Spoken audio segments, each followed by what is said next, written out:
देश त एमाले मुक्त हुने भयो क्या हो सर। आज फेरि विराटनगरमा पनि महेश बस्नेतमाथि हमला भयो भन्ने कुरा आयो।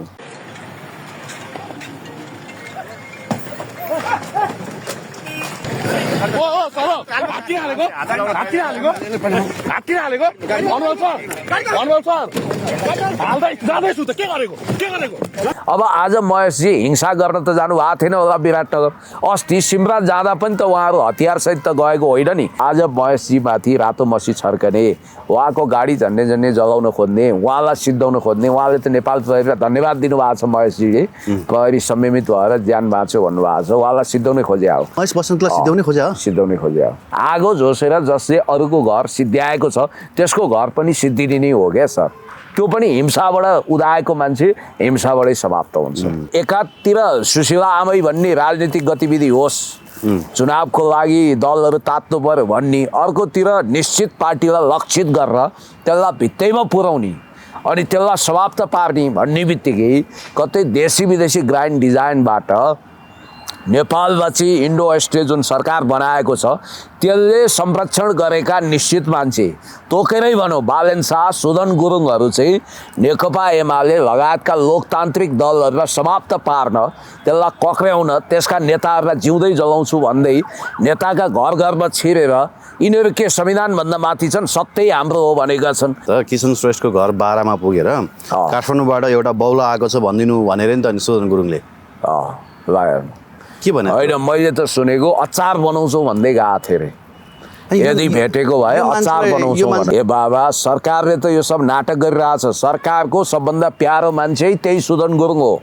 किनभने उसलाई बारबारा फाउन्डेसनको राम्रै भत्ता छ, ऊ फ्री तिब्बतवाला हो र सरकारवालाले पनि उसको बाल भाका गर्न सक्दैनन्। ऊ त आफ्नो संविधानभन्दा माथि सोध्छ। चुनाव गराउन यही सरकार चाहँदैन। ल पथलैयामा यहाँबाट दौडेर गयो, खर्च पानीको कमी छैन, न पेसा छ न व्यवसाय छ। सारा उनीहरूकै इसारामा यसले चुनाव भाड्ने जुन मिसन छ सरकारको, सरकार आफै चुनाव चाहँदैन, आफ्नो सत्ताको आयु लम्ब्याउन चाहन्छ। सरकारलाई बदनाम गरिराख्नु है, यो सरकारले कामै गरेन, फलानालाई पक्रिएन, तिलानालाई समाएन भन्दै माइती घर गइरहनु, हामीलाई पनि आलोचना गरे जस्तो गर्दै गर्नु, यो नाटक गर्नु भनेर जनताले अहिले के प्रतीत भइरहेको छ भने यो ढङ्गले कतै यो परिचालित त होइन भन्ने प्रतीत हुन्छ। अब म यो सुनिरहेको छु, कल्याण श्रीमान यति रिसाउनु भएको छ कि जसको कारणले यो सरकार अदालतबाटै गिर्दैछ भन्ने सुनेको छु। होइन भने सुशीला कार्की चुनाव गराउन नचाहने अनि सुदन गुरुङको मुखबाट चुनाव रोक्ने कुरा आइरहेछ। यहाँ फागुन 21 गते चुनाव भएन भने ख्याल गर्नु होला, यो 58 साल दोहोरिने सिन्ड्रोम पनि आउन सक्छ। सेनाले अप्पर ह्यान्ड गर्न पनि सक्छ, जुनसुकै अवस्था आउन सक्छ।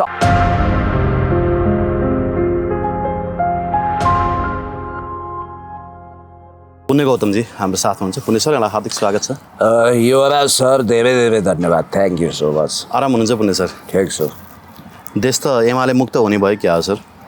आज फेरि विराटनगरमा पनि महेश बस्नेतमाथि हमला भयो भन्ने कुरा आयो। अब बारामा जाँदा पनि हमला हुने होइन, प्रदर्शन हुने, विराटनगरमा पनि हमला हुने, प्रदर्शन हुने भए पछाडि अब जेनजीहरूले देश एमाले मुक्त बनाउन खोजेका हुन्। यो यस्तो हुन्छ क्या, केपी शर्मा ओलीज्यू लगभग उहाँ सत्ताबाट निस्किसकेपछि पार्टीभित्र पनि आन्तरिक रूपमा विद्यादेवी भण्डारीज्यूको पार्टी सदस्यता रिन्यू भइसकेको छ। त्यसलाई औपचारिक घोषणा गरिदिउँ र अब क्रमशः नेतृत्व हस्तान्तरण गरौँ भनेर एक खालको हलचल सुरु भएको थियो। तर यो कस्तो हुँदो रहेछ भने युवराज सर, तपाईँ जसलाई जति खेदो गर्नुहुन्छ नि, भित्री रूपमा मान्छेले त्यसलाई मन पराउँछन्। अहिले पछिल्लो समय नेपाली काङ्ग्रेस राजनीतिक हिसाबले थलिएको छ र एक हिसाबले भन्नुपर्दा शीत निन्द्रा, कुम्भकर्ण निन्द्रा सुतेको छ। गगन थापादेखि देउवासम्मको मनोबल गिरेर एकाथरी महाधिवेशन भन्ने, अर्को मुखले चुनावको कुरो गरे पनि चुनावसँग लास्टै अत्यन्तै तर्सिएका छन्। यस्तो बेलामा एमाले अब चुनाव भयो भने बाहिर मुखले पो चुनावमा हामी गइहाल्छौँ ल भन्दैन त, तर चुनाव भइहाल्यो भने राजनीतिक गतिविधि त गर्नु पर्यो भन्ने हिसाबले कम्युनिस्टहरू स्वाभाविक हो, अलिकति कडा बोल्छन्, अलिक कडा गतिविधि गर्छन्। त्यो हिसाबले एमाले चलायमान भएको अवस्थामा अब हेर्नु है, 2-4 दिनपछि यो नेपाली कम्युनिस्ट पार्टी पनि चलायमान हुँदैछ।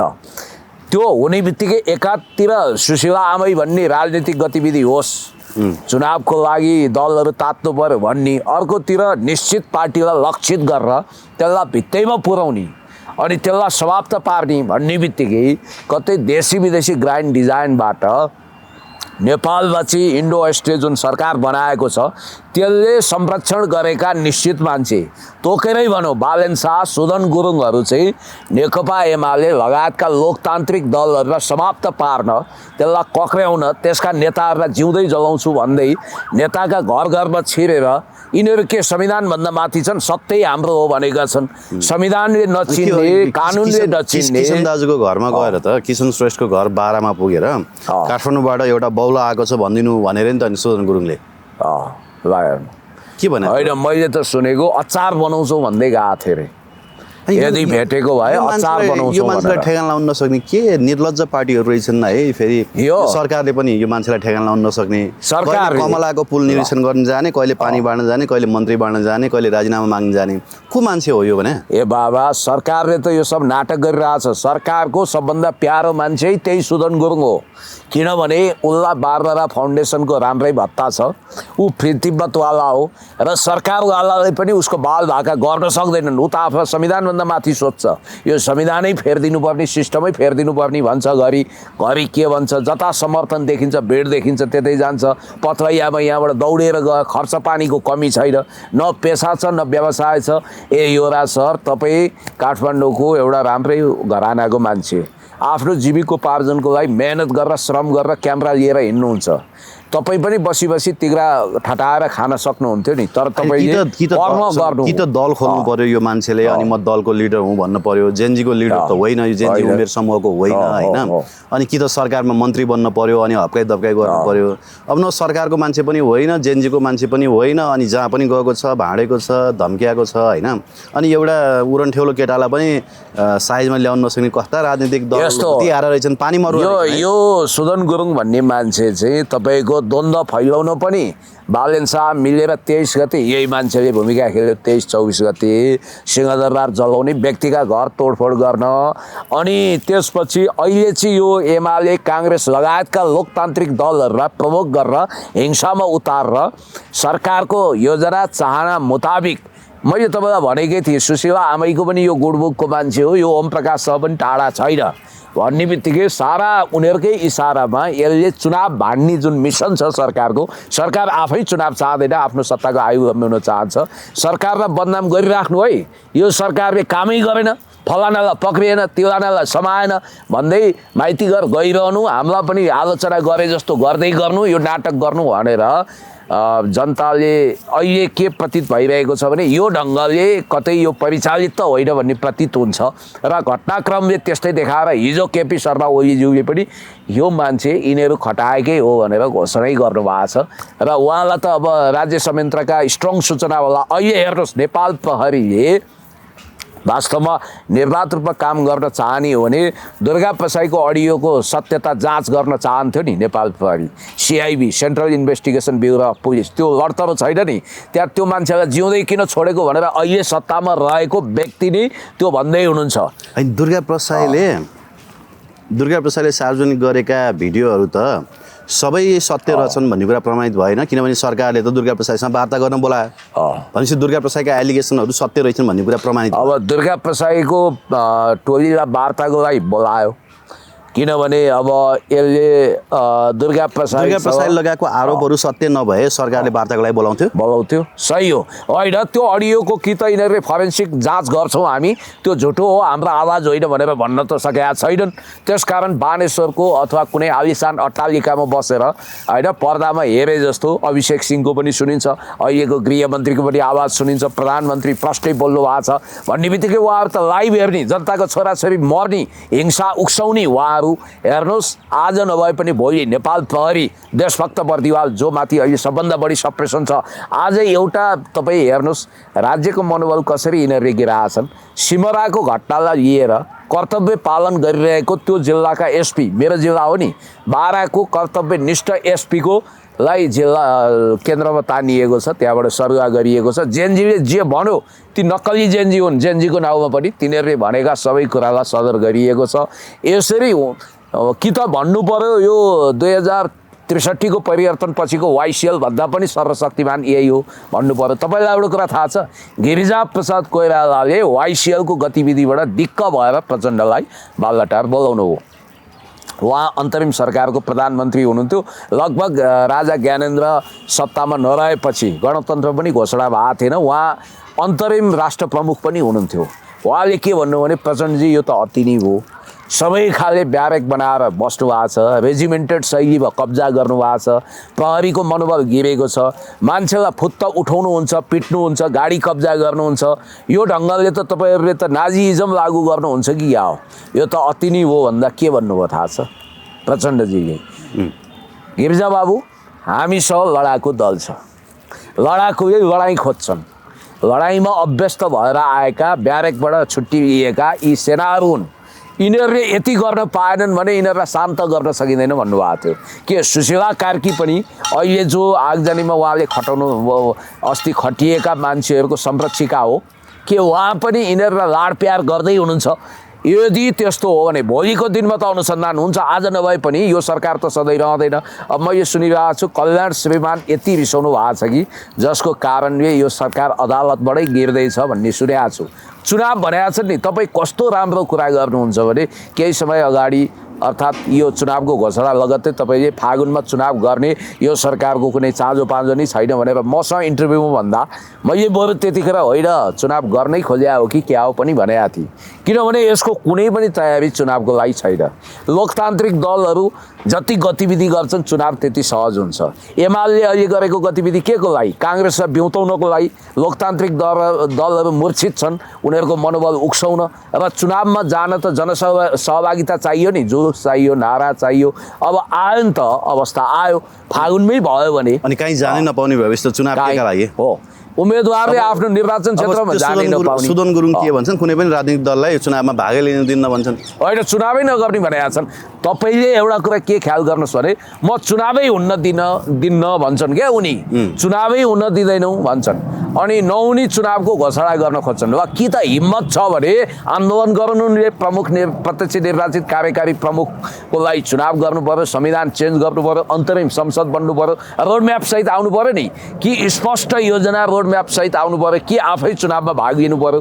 होइन भने सुशीला कार्की चुनाव गराउन नचाहने अनि सुदन गुरुङको मुखबाट चुनाव रोक्ने कुरा आइरहेछ। यहाँ यो सुदन गुरुङ भन्ने मान्छे बालनको प्यादा हो कि सुशीला कार्कीको? यो समदुरीमा छ। यो मान्छे मूलतः तपाईँको फ्री तिब्बतको लागि काम गर्ने बारबरा फाउन्डेसनद्वारा सञ्चालित हो। उनीहरूको राजनीतिक लाइन मिल्छ। यी सबै पनि हानला, फेरि जसलाई पनि होइन बौला आएको छ भनिदिनु भन्छन्, फेरि हामीलाई पनि अब जिउँदै जलाउने भनेको छ। आज अझ महेशजीलाई उसले पुगेन, जिउँदै जलाउनु पर्ने भनेको छ। अब उसलाई त के छ भने यो राज्य नै हाम्रो हो, सेरो फेरो सबै मेरो भन्ने छ। आज हेर्नु घटनाक्रम हेर्नु, महेशजीले त्यो त एउटा आवश्यकता बाध्यता के थियो। अब झुकेगा नै पुष्पा भन्ने एउटा पुरानो डायलग पनि सम्झाइरहेको थिएँ कि हाम्रो पुष्पराजजीलाई चाहिँ उसको नेसनल भोलिन्टियर्स फोर्सको अध्यक्ष बनाइयो। उहाँ युवा सङ्घको अध्यक्ष हुन चाहनुहुन्थ्यो, हुन सक्नु भएन, माओवादीबाट आउनुभयो YCLबाट।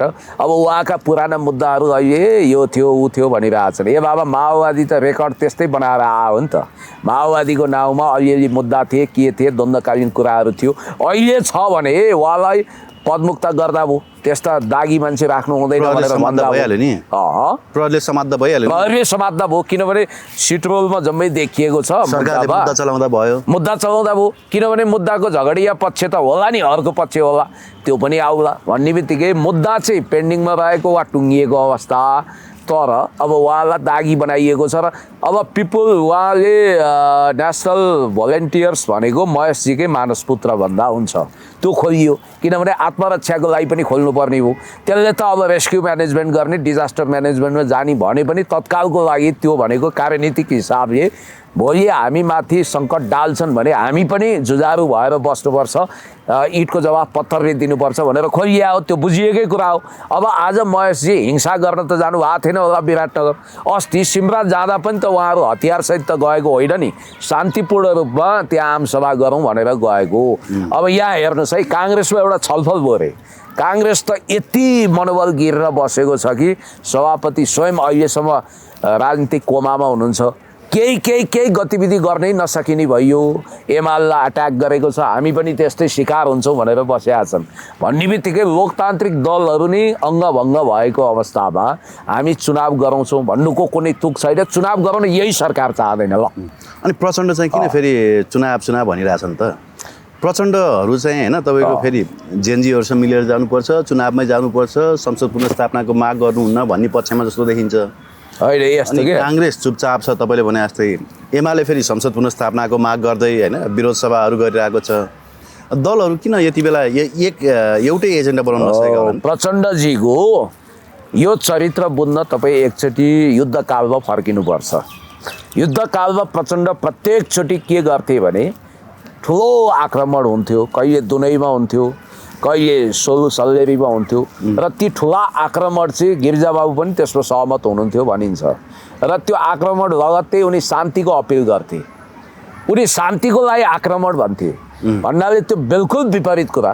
प्रचण्डजी जे गर्नुहुन्छ त्यो भन्नुहुन्न, जे भन्नुहुन्छ त्यो गर्नुहुन्न। प्रचण्डजीको भनेपछि तपाईँको माथि डाँडामा देखाएर तल बेसीमा आक्रमण गरे जस्तै हो यो? हो, एकदम थानकोट भनेर नगरकोट हाने जस्तै हो, चौकी देखाएर स्वास्थ्य चौकी हाने जस्तै हो। होइन, माथि डाँडामा आगो बाल्थे अरे अनि तल सदरमुकाममा एकदम एक्ज्याक्टली त्यही सत्य कुरा हो। र अर्को कुरो चाहिँ मैले तपाईँलाई भनौँ के प्रचण्डजीलाई थाहा छैन, आज महेशजीमाथि रातो मसी छर्कने, उहाँको गाडी झन्डै जलाउन खोज्ने, उहाँलाई सिद्धाउन खोज्ने, उहाँले त नेपाल प्रहरीलाई धन्यवाद दिनुभएको छ। महेशजीले प्रहरी संयमित भएर ज्यान बाँच्यो भन्नुभएको छ, उहाँलाई सिद्धाउनै खोज्या हो। त्यो जेएनजी भनिने महेश बस्नेतलाई सिद्धाउनै खोज्या हो। र त्यो किनभने सुदन गुरुङले एलान गरेका छन्। भन्ने त फेरि नेभी सङ्घका कार्यकर्ता भन्ने कुरा पो आइरहेछ। जेएनजी त थरी छन्, माओवादी जेएनजी पनि छन्, वाइसिएल जेएनजी पनि छन्, अनि त्यसपछि तपाईँको काङ्ग्रेस जेएनजी सबै छन्। अब यसमा जेएनजी यो ऊ भनेर कलर लगाउनै पर्दैन। नेभी सङ्घले किन गर्नु त महेश बस्नेतलाई अट्याक भनेपछि यो जेएनजीको नाउँ बेचेर खानेहरूको धन्दा पानी हुक्का पानी बन्द नहोस् भनेर सुदन गुरुङहरू चिन्तित छन्। र अरूलाई अट्याक गर्ने चितुवाले भोलि आफूलाई पनि चितोर्न सक्छ भनेर प्रचण्डजी सजग हुनुहुन्छ। र यहाँनिर सुदन गुरुङको दलका कार्यकर्ताले फेरि सुदन गुरुङमाथि अट्याक गर्यो भने चाहिँ के होला अनि? हो, त्यही भएर हिंसा आज हिंसा गर्ने माथि भोलि प्रतिहिंसा हुनसक्छ। तपाईँलाई थाहा छ खतरा चढ्दो रहेछ है सुदन गुरुङ? हो नि, होइन अब त्यो त रहस्यमय छ, पेसा केही छैन, व्यवसाय केही छैन। मजाको चढेर गएको थियो। अब गाडी त्यो स्रोत के हो, गाडी घोडा त्यो सबैको स्रोत के हो? एउटा कुरो तपाईँलाई म भन्छु, अमेरिकन एउटा जर्नलिस्टले चाहिँ पाब्लो एस्कोबारलाई सुझाव दिएका थिए। उनी कोलम्बियाको पार्लियामेन्ट मेम्बर थिए, उनलाई उपराष्ट्रपति किस्तीमा राखेर दिन कोलम्बियाली सरकार तयार थियो, किनभने उनी अहिंसाका मूल स्रोत थिए र देशमा भएका 90% हिंसा, तनाव, स्मग्लिङ, कोकिन तस्करीको उनी बादशाह थिए। पैसाको कुरो गर्ने भने फोर्ब्सले सूचीकृत गरेका बिल गेट्सहरूभन्दा धेरै धनी थिए उनी, र पैसा राख्ने 5वटा त घरै बनाएका थिए। त्यस्तो मान्छे पाब्लो एस्कोबार हो त, कहानी पढ्नुहोस् न, अनि युट्युबमा सबै छ। उनलाई चाहिँ एउटा हुटुटी चल्यो, I will be the president. उनलाई उपराष्ट्रपति दिएर सेटल गर्न तयार थियो। प्रभाकरणको पनि त्यही हो नि त।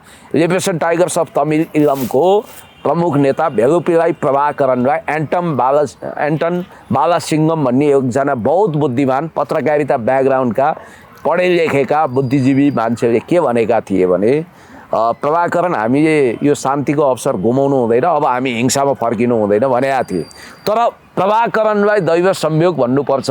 एन्टन बालासिङ्गम पछाडि, उनको मृत्यु पछाडि कोही पनि सम्झाउने मान्छे भएनन्। उनी द्वन्द्व भनेर त्यो बाघे सुरुङमा पसे। अन्तिममा उनी वास्तवमा भनिन्छ श्रीलङ्काको राष्ट्रपति पनि हुन सक्थे, उपराष्ट्रपति त कमसेकम हुन्थे, प्रधानमन्त्री हुन सक्थे, उनी बिते। त्यस्तै पाब्लो एस्कोबार पनि बिते। भन्नाले नेपोलियनले भने त ठिक रहेछ नि त, तोप गोलाबाट बारुदबाट सुरु भएको जिन्दगी बारुदमै अन्त्य हुँदो रहेछ। आगो झोसेर जसले अरूको घर सिद्ध्याएको छ त्यसको घर पनि सिद्धिने नै हो क्या सर। त्यो पनि हिंसाबाट उदाएको मान्छे हिंसाबाटै समाप्त हुन्छ। अनि यता के प्रगतिशील लोकतान्त्रिक पार्टी के हो? नाम पनि बिर्सिन्छु। यो जनार्दन शर्माहरूले खोलेको। ए हो, डाक्टर बाबुराम भट्टराई, जनार्दन शर्मा अनि सन्तोष परियार। एकता घोषणा भयो अरे नि त। एकता घोषणा भने बिचरा सन्तोष परियारले चाहिँ कतिजना कार्यकर्ता लिएर गए भनेर प्रश्न गरिरहेछन्। अब उनी एउटै हेभीवेट छन्, भ्यागुताको धारनी पुऱ्याएर हुँदैन भन्दै थिए। अब यस्तो हो, बाबुराम भट्टराईजी अस्तित्वको सङ्कटबाट गुज्रिनु भएको छ। अब प्रभाकर भनिने जनार्दन सरलाई पनि के न गर्छु भनेर आउनु भएको थियो, न घनश्याम भुषालजीले तुजुक देखाउन सक्नुभयो, न उहाँले। भन्नाले यो प्रगतिशील एकता अभियान आज साँच्ची त्यहाँ राष्ट्रिय सहभागी कार्यक्रम पनि हुँदै रहेछ। यति पार्टी नै होइन, एकता अभियान मात्रै हो, पार्टी पनि अभियान, अब पार्टी नै के भनिरहेछन् होइन। अब यो चाहिँ मलाई के लाग्छ भने यो कसैमा गएर मिसिनको लागि तयार रहेको समूह हो कि विप्लवजीमा गएर मिसिनी भयो। बाबुराम भट्टराईजीको नेचर अनुसार उहाँलाई फर्स्टमेन्ट नभइकन हुँदैन होइन। माओवादी छोड्नुको प्रमुख कारण भने पनि प्रचण्डको नेतृत्वमा रहेको माओवादीभित्र म कहिले पनि अध्यक्ष हुन सक्दिनँ भनेरै छोडे अरे उहाँले। त्यसपछि नयाँ शक्ति खोल्नु हो, त्यो पनि चलाउन सक्नु भएन। एकाडेमिक काम गरेर बसे पनि हुन्थ्यो, किन यति चञ्चल भए? छोरीलाई सेटल गर्ने उहाँको एजेन्डा होला, त्यो त प्रचण्डले गरिदिन्थे, ओलीले गर्छन्, जसले पनि गर्न सक्छ। एउटा छोरीलाई चुनाव जिताउने जिम्मेवारी जसले पनि लिन सक्छ। बिचरा पुत्री मोहबाट बसीभूत हुनुहुन्छ जस्तो छ। अब यता जनार्दनजीलाई चाहिँ म क्रान्ति नै गर्छु भन्ने होटोटी पनि थियो, तर अब उहाँले क्रान्ति होइन भ्रान्तितिर लाने हो कि भन्ने खतरा देखिया छ। त्यसकारणले यो मूलधार छोडेर भड्किएका मान्छेहरू मूलधार नै फर्किने या समाप्त हुने बाहेक अरू विकल्प छैन। किनभने यो क्रान्ति, रक्तपात, हिंसालाई अब नेपाली समाजले वैधता दिँदैन। अगाइसक्यो, थाकिसक्यो समाज। अब शान्तिपूर्ण तरिकाले विकासको लागि, समृद्धिको लागि इमान्दारीपूर्वक खटिनेहरूको खोजी भएको छ समाजमा। तर यो देशमा चाहिँ क्या लोभीपापीहरू धेरै रहेछन् है। यो सुदन किराती भन्ने नामै सुनेको थिएन कहिल्यै होइन। तिनी मन्त्री भए पछाडि नै हो अलिकति स्टन सिस्टन गरेका। अब अहिले हामी कम्युनिस्टको खोल ओढ्दैनौँ भन्छन् क्या, अनि कम्युनिस्टको खोल नओढ्ने भए माओवादी किन छिर्या? किन होइन अझ प्रगतिशील किन भने? अनि माओवादी अझ रेडिकल किन देखिएको? प्रगतिशील भने चाहिँ के हो? म तपाईँलाई भन्छु, यिनीहरूले यस्तो प्लेटफर्म बनाउँदैछन् जुन भविष्यमा काङ्ग्रेससँग पनि मिल्न सक्छ। के यही हो? रवि लामिछानेसँग पनि मिल्न सक्छ, जहाँ पनि अब तपाईँको आलु जस्तो मिसिन सक्ने। हिजो त क्रान्तिकारी वकालत गरेर माओवादीले माओवाद छोड्यो, अपराधै गर्यो भने होइन? हो त, त्यही जनार्दनले भने नि त, सुदन किरातीले भने होइन? सुदन किरातीलाई म इतिहास सम्झना गराउँछु। उहाँ भनेको गोपाल किराती समूहबाट मिसिन आउनुभयो लगभग 60-61 सालमा। उहाँ लाउरेको छोरा हो, सुख पाएर लड्या त अब के भन्ने। अब हाम्रा पीडा हामीसँग छ। हामी अब तपाईँको 52 सालभन्दा अगाडि त्यो क्रान्तिकारी अभियानमा जोडिएका मान्छेलाई सबैको हिसाब किताब थाहा छ। धेरै चर्का कुरा गर्नु पर्दैन। नेपाल सानो छ, यो गोलाकार देशमा जो पनि जहाँ पनि ठोकिन सक्छ। त्यस कारणले धेरै ठुला कुरा गर्नु पर्दैन। चर्का कुराको बजार लाउ छैन। बरु खाइपाइ आएको त्यही प्रचण्डले मन्त्री दिएको हो। हुन त चुनाव जित्नुभयो, त्यो अर्थमा टिकै लगाएर अहिले बबु गुप्ता त मन्त्री भए देशमा सुदन किराती हुनु स्वाभाविक हो। तर उहाँलाई के होटोटी चल्यो भने, ओहो म त धेरै ठुलो मान्छे हो, अब म त प्रधानमन्त्री राष्ट्रपतिको लागि लायक भइसकेँ भन्नु हो। उहाँको सोचाइ त्यो रहेछ। अब यता गोपाल किराती पनि मौकाको प्रतीक्षा तलासमा थिए। एउटा किराती गयो, अर्को किराती इन्ट्री गरे, प्रचण्डलाई घाटाको सौदा त छैन। त्यसकारण प्रचण्ड भन्ने मान्छे चाहिँ बरु काङ्ग्रेसमै गएर भने पनि आफ्नो अस्तित्व धान्न सक्ने मान्छे हो। अरूभन्दा फ्लेक्सिबल छन्, गतिशील छन्। भोलि उनले युटर्न गरेर एमालेसँग एकता गर्न पनि सक्छन्। अस्तित्वको लागि प्रचण्डले गर्नुपर्ने कुनै पनि कसर बाँकी राख्दैनन् र प्रचण्डको दौराको फेर समात्नेहरू धेर थोर सत्ताको चास्नीमा पुग्छन् र यसो गुलियो चाड्छन्, त्यो चाहिँ निश्चित छ। तर अब अरूको भर पर्दा ऊ आउतीजीले पण्डित त्यहीँ गर्नुभएको छ, स्कुलिङ दिइरहनु भएको छ, ठिक छ, त्यो पनि एउटा स्कुलिङ हो। मोहन वैद्यजीको पनि पार्टी चलिरहेको छ, आदर्शवादी क्रान्तिकारी त्यहाँ छन्। मोहन विक्रमले त जेएनजी भनेको अमेरिकाद्वारा सञ्चालित हो भनेर हिजो भन्नुभएको छ। अब मोहन विक्रमजीको पनि आफ्नो साहित्यिक राजनीतिक स्कुलिङ चलेकै छ।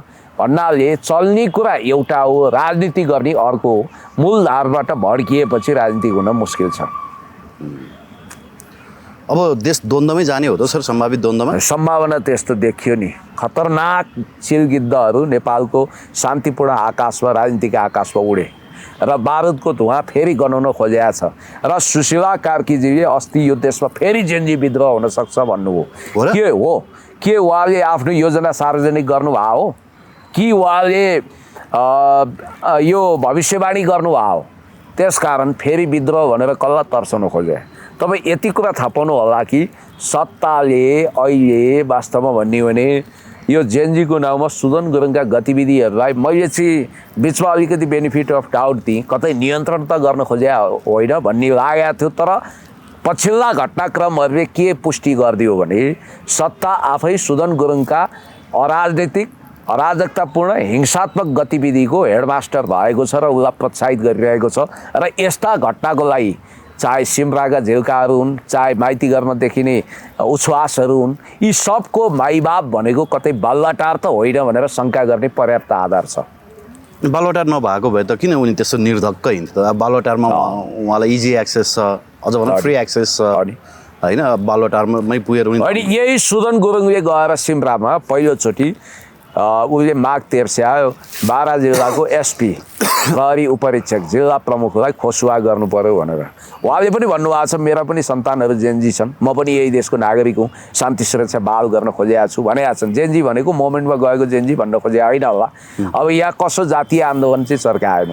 अब तपाईँले एउटा कुरा ख्याल गर्नुहोस्, त्यो कर्तव्य पालन गरिरहेको प्रहरीलाई कुन त्यस्तो बाध्यता पर्यो जसको लागि अब अहिलेको हिसाबलाई त बाध्य बनायो होला नि त। गृहमन्त्रीको आदेश होला, प्रधानमन्त्रीको आदेश होला, जेनजीले जे भन्नु त्यही मान्नु भनेर भन्ने बित्तिकै यो देश जेनजीको नाउँमा सुदन गुरुङहरूको पेवा हो। हामी सबै सेकेन्ड क्लास नागरिक हौँ, हामी सबै अङ्गीकृत हौँ यार। हाम्रो यो देश होइन, हाम्रो माटो होइन, हाम्रो भूगोल होइन। यो सुदन गुरुङ भन्ने मान्छे कहाँ थिए पहिला? यत्रो तपाईँको मैले त गरिब दुखी रोगी असहायलाई लाखौँ सहयोग गर्दा यी मान्छे कहाँ थिए? तपाईँले मेहनत गरेर यो देशको लागि पसिना बगाउँदा यी मान्छे कहाँ थिए? दुनियाँ नेपालीका छोराछोरीलाई द्वन्द्वमा उक्साउने, मर्न प्रेरित गर्ने दुर्गा प्रसादले त्यतिकै भनेका छैनन् नि। यिनीहरूको एउटा टिमै छ, योजनाबद्ध तरिकाले यिनीहरू अगाडि बढेका छन्। यिनीहरू सङ्गठित भएर फेरि पनि द्वन्द्वको खेतीपाती गर्न चाहन्छन्, नेपाललाई अस्थिर बनाउन चाहन्छन्, भड्काउमा लान चाहन्छन्। अब तपाईँ हेर्नुहोस् है, आज नेकपा एमाले नेसनल भोलिन्टियर्सको घोषणा गर्यो फोर्सै भनेर। भोलि काङ्ग्रेसले त्यस्तै गठन गर्ला। उपयुक्त मौकाको तलासमा न हुन्छन् हरेक। अब राप्रपाले किन थलिएको? राप्रपा भन्ने पार्टी बाँकी होइन, काङ्ग्रेसको एउटा दाउपेच छ। एक राप्रपा भन्ने पार्टी अब बाँकी रहन्छ र दुर्गा प्रसाद आइसके पछाडि दुर्गा दाइले त सबै स्विपै गर्छन् नि। अब त्यो त सेवा खोजेर पनि नपाइने अवस्थामा पुग्यो। काङ्ग्रेसको दुईवटा दाउपेच होला। एउटा चाहिँ आन्तरिक कलहमा अल्झिएको छ, पार्टी फुटको सङ्घारमा पुगिसकेको अवस्था छ। महामन्त्री द्वय गगन थापा र विश्वप्रकाशले घोर्काइरहेछन्। अब अहिले विशेष महाधिवेशन नहुने भने हामी महाधिवेशनमा भाग लिँदैनौँ। शेरबहादुरको दाउपेच के रहेछ थाहा छ? शेरबहादुर आफै चाहिँ आफ्नो क्षेत्रमा म उठेँ भने नि जित्छु भन्ने छ अरे उनलाई, अथवा छोरा उठाए पनि जित्छु भन्ने छ अरे। अब खोइ कसरी जित्छन् मलाई थाहा छैन। म्याडम उठाए पनि जित्छु भन्ने छ अरे। उनलाई के थाहा छ अरे भने नि, सुन्नुहोस् है, शेरबहादुर देउवा त देख्दा होस्याङ्गे हुन् नि। गगन थापा र विश्वले अब चुनाव जित्नेवाला छैन भन्ने राम्रोसँग उनीहरूको आन्तरिक इन्टेलिजेन्सले रिपोर्ट दिएको छ। र गगन थापा र विश्वप्रकाश आत्तिएको किन? चुनावपछि महाधिवेशन गर्दा पनि हुन्थ्यो होला नि त्यो पार्टीमा, किनभने त्यहाँ शेरबहादुर जित्लान् अथवा उनको इच्छाको विश्वासपात्र जित्ला, पूर्णबहादुरले जित्लान् संसदीय चुनाव हो। त्यो संसदीय चुनाव उनीहरू जित्ने, गगन थापाले चुनाव हार्ने लगभग निश्चित छ भनेर काङ्ग्रेस पङ्क्तिमा भन्छन्। अब तपाईँको गगन थापा कम बाटो छन्, उनले मिलाइहाल्छन्। अब त्यो राष्ट्रपाललाई मिलाए उनले, अरूको कुरै तपाईँ सुन्नु न, त्यो बेला मिलाए। अब यसपटक त उनलाई अन्तर्घातै हुँदैछ गगन आत्तिएको कारण, किनभने उनले वस्तुस्थिति बुझेका छन्। जित्ने अवस्था भइदिए भए उनले अहिले विशेष महाधिवेशनको ढ्याङ्ग्रो पिट्दैन थिए। तर उनको जोड चुनावभन्दा अगाडि नै महाधिवेशन भन्नुको पछाडिको कारण के भने, चुनाव फेस गरेर हारेको गगन थापा महाधिवेशनमा सभापतिको क्यान्डिडेट हुन सक्दैनन्। त्यो भएर अभिनय त कविनय शैलीमा ज्यान छाडेर लागेका छन्। काङ्ग्रेस एक त आन्तरिक कलहमा अल्झिया छ, दोस्रो उसले के चाहन्छ भने जेनजी भर्सेस एमालेको भिडन्त होस्, एमाले कमजोर होस्, त्यसपछि चुनावमा भाग लिने उसको दाउपेच होला। र अर्को कुरो के भने, काङ्ग्रेस भित्रैबाट चुनाव हुन्छ भन्ने ढुक्कमा छैन। उसलाई थाहा छ, उसँग मसिनो सूचना छ कि सुशीला आमैले आफ्नो सत्ताको आयु मोहम्मद युनुसले बङ्गलादेशमा जस्तै लम्ब्याउन चाहन्छन् र त्यो मिसनमा उनी छिन् भन्ने काङ्ग्रेसले बुझेको छैन। तपाईँ हामीले बुझेको कुरा काङ्ग्रेसले बुझ्दैन। त्यस कारणले गर्दाखेरि यहाँ सबैको मुखमा अब हेर्नु, एमाले काङ्ग्रेस लगायत दलहरू अहिले तत्काल चुनावको तयारीमा जुटेका छैनन्। उनीहरू गतिविधि गर्न खोज्छन्, उनीहरूलाई रोकिन्छ, ब्लक गरिन्छ। अनि बालुवाटार आफ्नो सत्ताको आयु बढीमा 1 वर्ष लम्ब्याउन चाहन्छ, त्यो ध्याउन्नमा छ। उतातिर अरू नयाँ खुलेका पार्टी पनि आन्तरिक शक्ति समीकरणमा छन्। उनीहरू जन्मिने, फैलिने, विस्तारित हुने मौका खोजिरहेछन्। त्यसकारण अहिले चुनाव कसैलाई नचाहिएको हुनाले चुनाव नगराउने विषयमा अघोषित राष्ट्रिय सहमति जुट्या छ। पोइन्ट टु बी नोटेड, चुनाव नगराउनुको लागि बालुवाटारदेखि दलहरूको अघोषित राष्ट्रिय सहमति छ। चुनाव त धकेलिने नि हो। त्यही भएर त्यो पात्रको रूपमा चाहिँ सुदन गुरुङहरू प्रयोग भएको छ। सुदन गुरुङ र एमालेको भिडन्त भएको देखाएर त चुनाव रोक्न सकियो नि, एउटा बाहना त पार्न सकियो। त्यो भएको हुनाले बालुवाटारबाट स्पोन्सर गरिएका चिजबिजहरू अहिले बजारमा आएका छन्। संसद पुनर्स्थापना हुन लाग्यो हो र? त्यो सम्भावना पनि इन्कार गर्न सकिन्छ र। कल्याण श्रीमानले केपीओले त संसद पुनर्स्थापना हुनुपर्छ, यो सरकार गैर संवैधानिक हो भनेर बोलिसके। काङ्ग्रेसले संस्थागत निर्णय गरेको छैन, तर अब एमाले त विरोध प्रदर्शनै सुरु गरिसक्यो। यो भनेको कतै दलहरूसँग तपाईँले भने जस्तै अघोषित समझदारी भएर चाहिँ उनीहरू अगाडि बढ्या हो कि? पक्का त्यस्तै देखिन्छ। यो सर तपाईँ निधार खुम्चाएर ठन्डा दिमागले एकचोटि सोच्नु त, यसरी पनि दुनियाँमा काहीँ सरकार बन्छ? मोबाइल भेला हो नि त्यो। तपाईँको डिजिटल प्लेटफर्ममा 50-60 हजार मान्छे जम्मा हुन्छन् अनि उनीहरूले एउटा एक्जिट पोल जस्तो ऱ्यान्डम स्याम्पलिङ गर्छन् अनि 5 जनाको नाम तय गर्छन्। त्यो नाममा 1 नम्बरमा बालन शाह लेखिन्छ, 2 नम्बर, 3 नम्बर, 4 नम्बर यसरी टिपिन्छ र त्यहाँ सुशीला कार्कीको पनि नाम हुन्छ। बालन 1 नम्बरको दाबी अनुरूप अन्तर्राष्ट्रिय र राष्ट्रिय शक्ति केन्द्र सिधा खोलेर भन्दा इन्डो वेस्ट प्लस नेपाली सेनासँग बार्गेनिङमा लाग्छन्।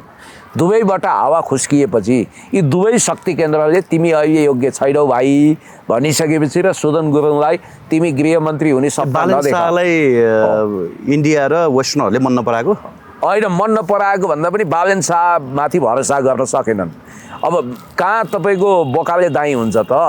यो त डरै चाहियो। सुशीला कार्की नै चाहिएको थियो नि। सुशीला कार्की प्रधानमन्त्री र ओम प्रकाश गृहमन्त्री हुने कुरा अलरेडी स्क्रिप्टै लेखिया थियो, त्यो तय थियो, त्यो बद्लिँदैन थियो। त्यो कुरामा टाँचा लगाउन मात्रै खोज्या हो जेएनजीको बाहनामा। हेर्नुहोस् है, यो सबै कुरो पहिल्यै पटकथा फिक्स भइसकेको छ। सिंहदरबार जल्ने कुरो अभिषेकले उहिले घोषणा गरेका छन्, बालन शाहले पछि टाँचा लगाए भन्ने बित्तिकै यी सब कुराहरू लोकेसन ट्र्याक गरेर कसको घरमा हान्ने, कहाँ उ गर्ने।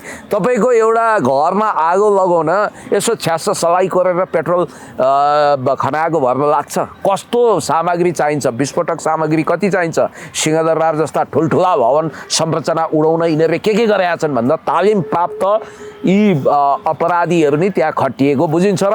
अब अलिकति पोइन्टमा जाउँ कि वास्तवमा भन्ने हो भने सुशीला कार्कीको सरकार कसले तयार गर्यो? हामीले हो? होइन।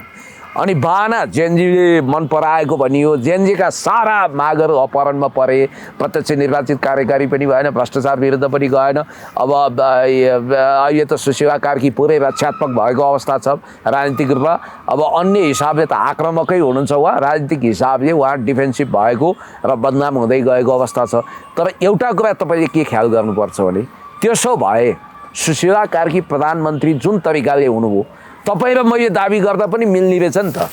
हामी पनि 60 हजार मान्छे भेला गरौँ अनि त्यसपछि ऱ्यान्डम स्याम्पलिङ गरौँ, हामी पनि प्रधानमन्त्री दाबी गरेर हिँडौँ, मिल्ने रहेछ नि। कुनै संवैधानिक आधार छ त, जग छ त, यही संविधान अन्तर्गत यो सरकार बन्न सक्छ त। त्यही भएर केपी शर्मा ओलीज्यूले भनिरहनु भएको कुरा त्यो काङ्ग्रेसको पनि भाषा हो, भाव हो कि यो सरकारको संवैधानिक कानुनी कुनै जग छैन, यो टपरटुइया सरकार हो, यो गैर कानुनी सरकार। ठिकै भने हो त।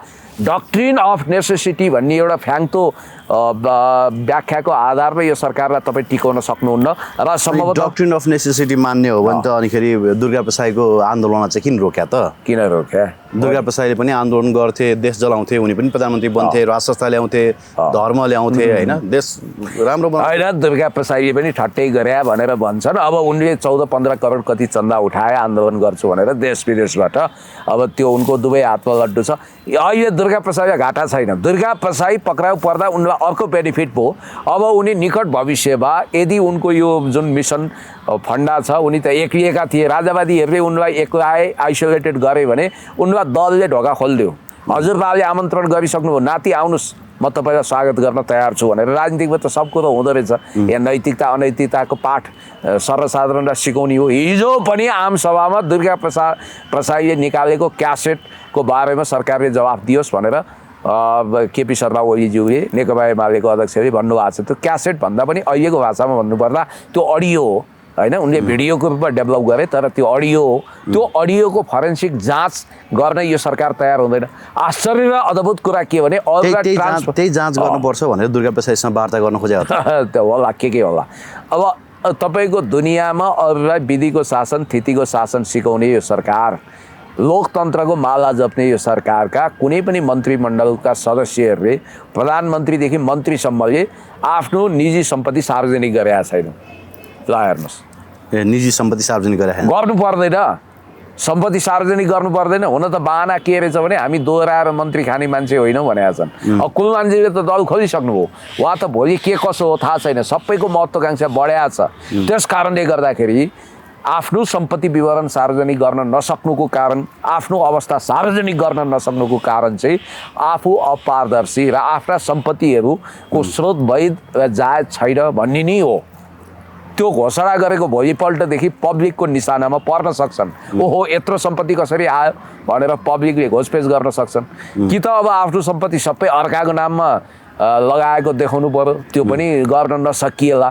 त्यो भएको हुनाले निर्लज्ज तरिकाले चुनावको रट लगाउने, काम केही नगर्ने, 1 वर्ष समय गुजार्ने, त्यसपछि सत्ताबाट बिदा हुने, यिनीहरूको दाउपेच होला। तर स्थिति सहज छैन। फागुन 21 गते चुनाव भएन भने ख्याल गर्नु होला, यो 58 साल दोहोरिने सिन्ड्रोम पनि आउन सक्छ। सेनाले अप्पर ह्यान्ड गर्न पनि सक्छ, जुनसुकै अवस्था आउन सक्छ। अझ त्योभन्दा अगाडि नै संसद पुनर्स्थापना भइदियो। कल्याण श्रीमानको चाहना अनुसार संसद पुनर्स्थापना गर्ने, जेएनजी सहितका प्रतिनिधि बोलाएर अन्तरिम संसद बनाउने, संविधान पनि अन्तरिम प्रकृतिको तयार गर्ने र त्यहाँ एउटा प्र्याम्बल, एउटा प्रावधान के राख्ने भने संसद बाहिरका मान्छे पनि प्रधानमन्त्री हुन सक्ने भनेर संविधान संशोधन गरेर श्रीमान कल्याण श्रेष्ठलाई प्रधानमन्त्री बन्ने बाटो खुलाइदिने शर्तमा उहाँको पुरै जोडबल लागेको छ अरे संसद पुनर्स्थापना गर्न। हस्, thank you very much. Thank you.